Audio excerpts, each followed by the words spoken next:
ఇవాళ ఆయన దోషి కావచ్చు, మా సంబంధం ఆయన నిర్దోషం చెప్తున్నాడు, అది కోర్టు తేల్చాలా. అది మీ ఇద్దరు సంబంధించిన అంశం.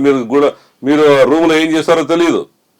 ఏమండి వాళ్ళ బయటకు వచ్చి మాకు వార్నింగ్ ఇస్తున్నారంటే ఏమండి మేము కూడా చట్ట ప్రకారం తెలుసుకుంటాం, రోజు ఇదే పనిలో ఉంటాం అంటే భయపడిపోయి కూర్చోవాలా? ఆయన చెప్పింది మీరు చెప్పొద్దు అంటున్నారంటే హూ ఆర్ యూ? ఎవరిచ్చారు నీకు స్వాతంత్రం? ఇది అంటే ఆయన దగ్గర ఎక్కువ డబ్బు ఉందటండి. అదే ఆయన బాగా సీఎం అయ్యి పరిచయం అటండి ఆయనకి. ఇప్పుడు మా కాన్సెప్ట్ సామాన్యుడి చేతిలో సామాజిక అస్త్రం అండి.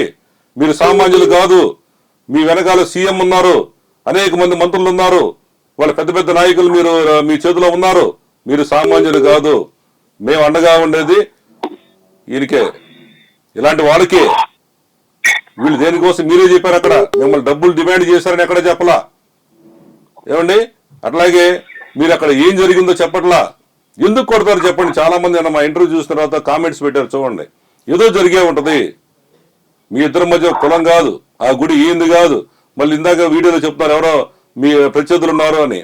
వానికి సంబంధం లేదన్నారు. పోలీసు వారి దగ్గర ఫోన్స్ అనేవి చూసుకోమని చెబుతున్నాడు ఆయన. మరి మీరు దీన్ని తప్పించుకోవడం కోసం ఆరోపణ చేస్తున్న కనబడుతుంది రంగరాజన్ గారు.